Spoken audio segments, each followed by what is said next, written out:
Hello! Magandang araw! Welcome back sa ating munting YouTube channel. Kumusta po? For today's video, tanglad or lemongrass naman ang bibida. Please like, share, and subscribe and hit the bell para lagi notify sa mga bago pa nating mga video na i-upload. Enjoy watching!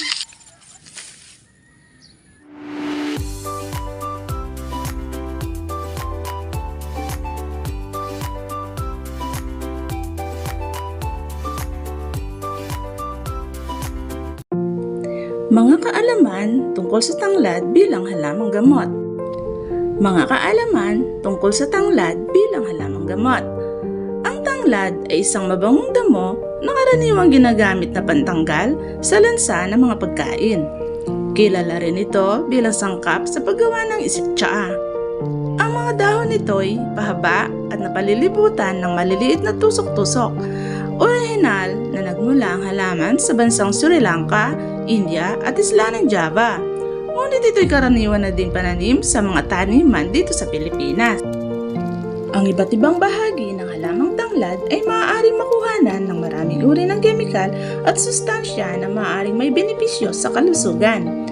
Taglay ng sariwang dahon ng tanglad, ang ilang uri ng langis gaya ng lemongrass oil, verbena oil, at Indian Molisa oil. Mayroon din itong methyl heptanone at terpenes. Maaaring gamitin bilang gamot ang ilang bahagi ng halaman tulad ng dahon. Ang dahon ng tanglad ang karaniwang ginagamit bilang halamang gamot, ito'y nilalaga at ginagawang tsaa. Samantalang ang ugat naman nito ay maaaring ding ilaga at inumin upang makagamot sa ilang mga kondisyon. Narito ang ilang mga sakit na maaaring magamot ng tanglad. Halimbawa sa pagtatae, dapat painumin na pinaglagaan ng dahon ng tanglad na hinaluan pa ng dinigdig na luya at isang kutsarang asukal. Makatutulong ito sa paghupa ng maraming tubig sa pagdudumi. Sa pananakit naman ng ngipin, pinaiinom naman ang pinaglagaan ng ugat ng tanglad sa taong nakararanas ng pananakit sa ngipin. Hirap sa pag-ihi, natutulungan din ng pag-inom sa pinaglagaan ng ugat ng tanglad ang mas madaling pag-ihi. At sa pananakit ng sikmura, ang tsaa mula sa dahon ng tanglad ay mabisa rin para maibsan ang pananakit sa sikmura. Meron din sa pananakit ng likod, ang langis naman na makukuha mula sa dahon ng tanglad ay maaaring ihalo sa langis ng niyog bago ipahid sa pananakit ng likod. Sa rayuma naman, ang pananakit sa ilang bahagi ng katawan dahil sa sakit na rayuma ay nalulunasan din ng pagpapahid ng langis mula sa dahon ng tanglad. Nagagamot din ang alta presyon upang mapababa naman ang mataas na presyon ng dugo. Maaaring painumin ng tsaa mula sa dahon ng tanglad. At ang pananakit ng ulo, ang pagtatapal ng dahon ng tanglad sa noo ay makatutulong na mabawasan ang pananakit na nararanasan sa ulo. Narito ang iba pang mahalagang benefits ng tanglad o lemongrass. Maaari ding magpagaling ng jaundice. Ang jaundice ay isang kondisyon kung saan ang balat at mga mata ay nagiging dilaw dahil sa mataas na level ng bilirubin sa dugo. Ang bilirubin ay isang waste product na nabubuo kapag ang red blood cells ay nasira. Ang jaundice ay maaaring maging sintomas ng iba pang mga sakit sa atay, apdo o dugo. Ayon sa isang pag-uulat, ang liquid mula sa pinakuluang tanglad o maaaring gumamot sa jaundice upang ihanda. Kailangan mo ng tangkay, pakuluan hanggang sa ang volume ng tubig ay bumaba sa kalahati ng dami nito. Inumin ito 3 beses kada araw. Naglalaman din ang tanglad o lemongrass ng maraming antioxidant. Ang antioxidant ay mga substance na nakatutulong sa nalabanan ang free radicals sa katawan. Ang free radicals ay mga unstable molecule na maaaring maging sanhi ng oxidative stress at inflammation na nauugnay sa maraming karamdaman tulad ng cancer, diabetes at cardiovascular diseases. Ayon Ayon sa American Chemical Society publications, ang infusions at papapakulo ng tanglad ay may free radical scavenging antioxidant. Ang pag-inom ng tanglad ng tsaa ay maaaring makatulong na maprotektahan ang katawan mula sa mapansalang epekto ng free radicals. Meron ding anti-inflammatory properties ang lemongrass or tanglad. Ang inflammation ay isang natural na proseso ng katawan na tumutugon sa mga injury o infection. Ngunit, kung ito ay naging chronic o matagal-tagal na, ito ay maaaring magdulot ng mga problema sa kalusugan tulad ng arthritis, stroke at heart disease. Ang tanglad ay nalalaman ng geranolial o citral compounds na may anti-inflammation properties. Ang paggamit ng tanglad oil bilang liniment o massage oil ay maaaring makapagpagaan ng mga sakit sa kasukasuan, kalamnan at nervyos. Ang pag-inom ng tanglad ng tsaa ay maaaring makabawas ng pamamaga at pamumula. Maaaring mayroon din itong antibacterial properties. Ang bakterya ay may mikrobyo na maaaring magdala ng mga infeksyon at sakit sa katawan. Ang ilang uri ng bakterya ay maaari ring magdulot ng tooth decay, bad breath at gum disease. Ang tanglad ay isa sa mga halamang gamot na may antibacterial properties. Ayon sa isang pag-aaral, ang oil ng tanglad ay nagpapakita ng antibacterial property laban sa mutants and sa isang uri ng bakterya na nakaraniwang may sala para sa nabubulok ng ngipin.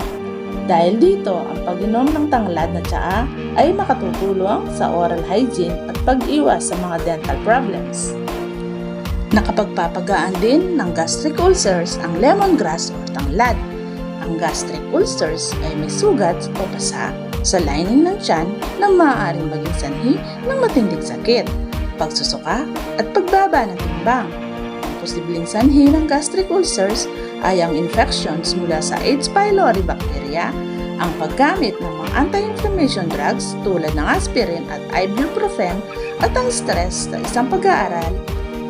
Nakatutulong din ang tanglad o lemongrass sa mataas na kolesterol. Ang kolesterol ay isang substance na ginagawa ng atay at kailangan ng katawan. Isa sa mga potensyal na benepisyo ng tanglad ay ang benepisyo nito sa kalusugan sa puso. Ayon sa isang pag-uulat, ang mataas na level ng kolesterol sa mga hayop ay bumababa matapos makatanggap ng lemongrass. Maaari din itong magpababa ng blood pressure. Ang blood pressure ay ang pwersa na inilalapat ng dugo sa mga pader ng arteries habang ito ay dumadaloy. Kung ang blood pressure ay maaaring mataas, ito ay maaaring magdulot ng hypertension o high blood pressure. Ang hypertension ay isang silent killer dahil ito ay walang malinaw sa sintomas pero maaaring magdala ng mga seryosong problema sa puso, bato at utak. Sa isang obserbasyon sa pag-aaral ng kabilang, ang 72 na kalahok ay napag-alaman na ang tanglad ay makatutulong sa hypertension. Sa pag-aaral din, ang mga kalahok na nakatanggap ng green tea o tanglad na tsaa araw-araw sa loob ng 6 na linggo, ang resulta ay nagpakita na parehong grupo ay nakararanas ng pagbaba ng blood pressure pero mas malaki ang epekto sa grupo na umiinom ng tanglad sa tsaa. Narito pa ang iba't ibang mga sakit na pwedeng gamutin ng tanglad o lemongrass. Ito ay ang topical antifungal, E. coli infection, detoxifies the whole body, relieves joint pain, fights bacteria and viruses, improves oral health, reduces anxiety and stress. Bukod sa mga nabanggit, ang tanglad ay may iba pang mga sustansya na hindi nakalista sa USDA Food Data Central tulad ng vitamin A, vitamin C, vitamin B1, vitamin B2, vitamin B5, vitamin B6, folate, potassium, manganese, calcium, iron, magnesium. Ang tanglad ay isang natural at mura na halamang gamot na maaaring makatulong sa iba't ibang karamdaman. Paalala lamang, mahalagang magpakonsulta pa rin sa doktor o sa isang registered nutritionist, dietitian, bago gumamit ng anumang halamang gamot upang maiwasan ang anumang komplikasyon o side effects, lalo na kung ikaw ay mayroong anumang medical na kondisyon o gumagamit ng anumang gamot. Ang tanglad ay hindi dapat gamitin bilang isang kapalit o alternatibo sa mga reseta o medical na payo. Mga pag-iingat at paalala sa paggamit ng tanglad. Hindi lang sa kusina nakikita ang tanglad, kundi pati na rin sa mga herbal na gamutan. Narito ang ilang mga pag-iingat at paalala sa paggamit ng tanglad bilang halamang gamot. Alamin ang tamang dosis at paraan ng paghahanda ng tanglad. Magkonsulta muna sa doktor bago gumamit ng tanglad. Huwag lumabis sa paggamit ng tanglad. Huwag gamitin ang tanglad kung buntis o nagpapasuso. Huwag gamitin ang tanglad bilang kapalit ng regular na gamutan. Ang tanglad bilang isang sangkap sa mga lutuin. Ito ay halimbawa sa mga pagkain na nilalagyan ng tanglad, kagaya ng tinolang manok with tanglad, sinigang na hipon with tanglad, inihaw na liempo with tanglad, ginataang tilapia with tanglad, adobong kangkong with tanglad. Narito ang mga tamang paraan ng pagpili ng magandang kalidad ng tanglad. Hindi lahat ng tanglad o lemongrass ay magkakapareho ang kalidad. Kung nais mong makakuha ng pinakamabuting epekto ng tanglad, dapat mong malaman kung paano pumili ng magandang kalidad na lemongrass. Narito ang ilang tips na dapat mong tandaan. Piliin ang lemongrass na may malalapad at malalago na mga dahon. Ito ay senyales na ang tanglad ay sariwa at hindi pa nabubulok. Piliin ang lemongrass na may matingkad na kulay berde. Ito ay nagpapahiwatig na ang tanglad ay may mataas na antas ng chlorophyll, isang kemikal na responsable sa paggawa ng oxygen at pagpapanatili ng kalusugan ng halaman. Piliin din ang lemongrass na may mabango at maasim na amoy. Ito ay nagpapatunay na ang tanglad ay may mataas na konsentrasyon ng citral, isang sangkap na nagbibigay ng aroma at lasa sa tanglad. Ang citral ay may anti-inflammatory at antimicrobial na mga katangian na nakatutulong sa pagpapagaling ng mga sugat at impeksyon. Piliin ang lemongrass na walang mga sira, paso o anumang mga palatandaan ng peste o sakit. Ito ay nagpapakita na ang tanglad ay malinis at ligtas gamitin. Piliin din ang lemongrass na galing sa organikong pamamaraan ng pagtatanim. Ito ay nangangahulugan na ang tanglad ay hindi ginamitan ng mga kemikal o pestisidyo na maaaring makasama sa kalusugan o makasira sa kalikasan. Sa pamamagitan ng pagpili ng magandang kalidad na tanglad, makasisiguro mong makakakuha ka ng pinakamaraming benepisyo mula sa halamang ito.